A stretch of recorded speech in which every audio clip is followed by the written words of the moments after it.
You know that feeling when you go to the grocery store, buy the exact same things you always buy, and somehow spend $20 more than last month? Or maybe you looked at your savings account and thought, wait, I've been putting money away, so why does it feel like I'm falling behind? That's not a you problem.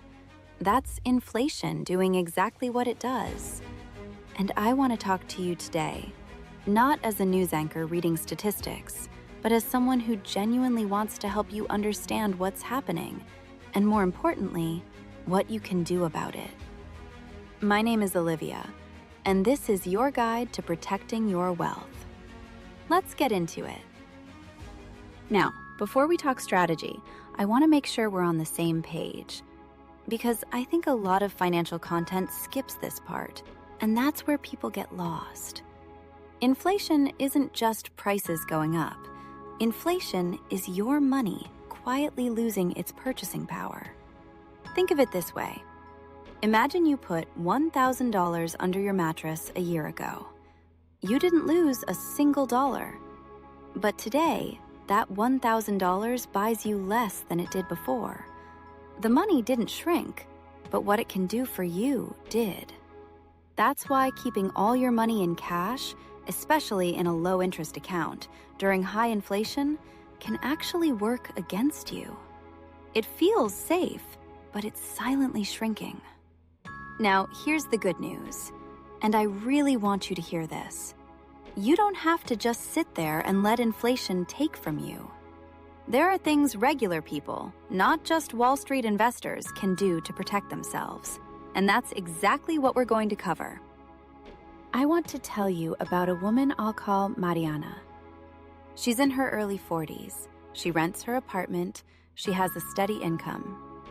And when inflation started climbing, her first instinct was to pull everything out of the market and just hold cash. She thought, the world is uncertain. Let me just protect what I have. I understand that instinct completely. But what Mariana eventually learned, and what I want to share with you, is that the best protection against inflation isn't hiding from the market. It's investing in the right parts of it. Let's break down 3 categories worth understanding. Number 1, real estate. Real estate has historically been one of the strongest hedges against inflation. And no, that doesn't mean you need to buy a house tomorrow. You can invest in real estate through REITs, real estate investment trusts, which are essentially funds that own income-producing properties. As prices rise, so do rents and property values, which means your investment tends to keep pace.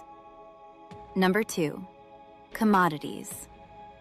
Commodities, things like gold, oil, and agricultural products, tend to rise in value when inflation goes up because they're the raw materials that inflation is built on. They're not something you need a lot of, but a small, steady presence in your portfolio can act like an anchor when prices spike. Number 3, inflation-protected securities. These are government-backed bonds. In the US, they're called TIPS, Treasury Inflation Protected Securities, and they're specifically designed to grow with inflation. Your principal actually adjusts based on the inflation rate. It's not flashy, but it's one of the most reliable tools we have, and most people have never heard of it. Mariana ended up putting a small percentage of her savings into each of these categories. She didn't go all in. She didn't take big risks. She just started, intentionally, and that made all the difference. Here's an analogy I love. Imagine you're carrying all your eggs in one basket, and you trip. What happens? You lose everything. Now imagine those same eggs spread across 5 small baskets. You trip, one falls, but the rest are safe. That's diversification. And during economic uncertainty, it's not just a nice idea, it's essential. Diversification means spreading your money across different asset types, different industries, even different countries, so that when one area takes a hit, the others can hold steady or even grow. A lot of people unknowingly have most of their money in one thing, maybe just stocks, or maybe just in their employer's 401k, all invested in one fund. And that works okay in calm times, but when inflation rattles the market, that concentration becomes a real vulnerability.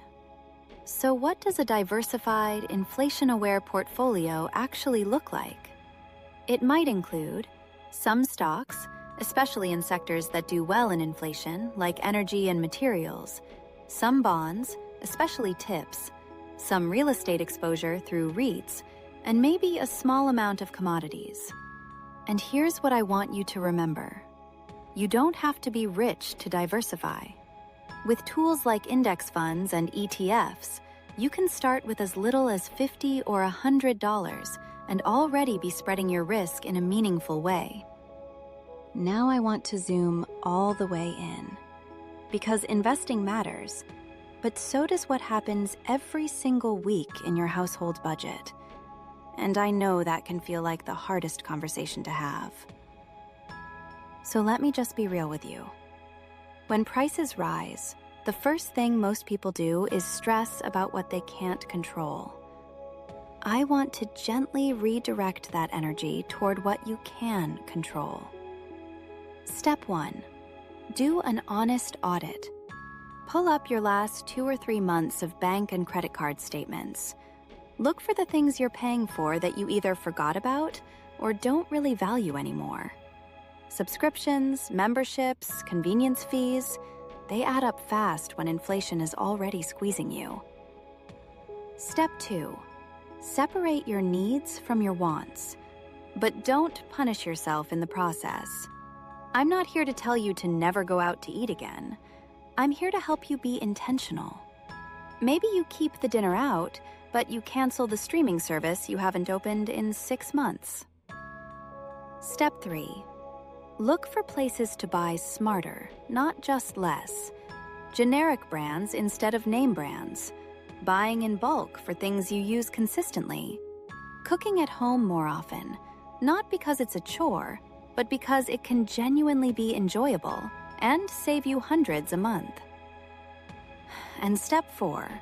This one is important. Protect your emergency fund.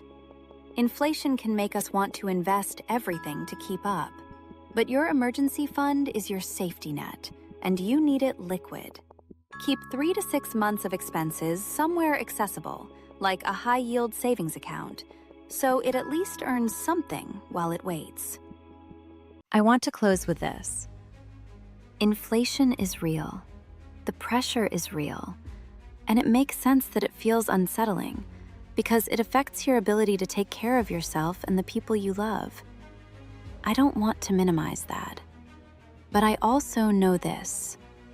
The people who come out the other side of hard economic moments aren't the ones who had the most money to begin with. They're the ones who stayed calm, stayed curious, and made small, intentional decisions consistently. Smart investing, diversification, budget adjustments.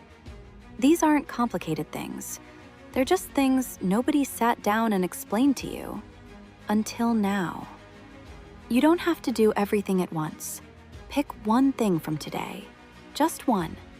Maybe that's opening a tips account. Maybe it's canceling one subscription. Maybe it's just having an honest conversation with yourself about your budget for the first time in a while. Start there. That's how this works.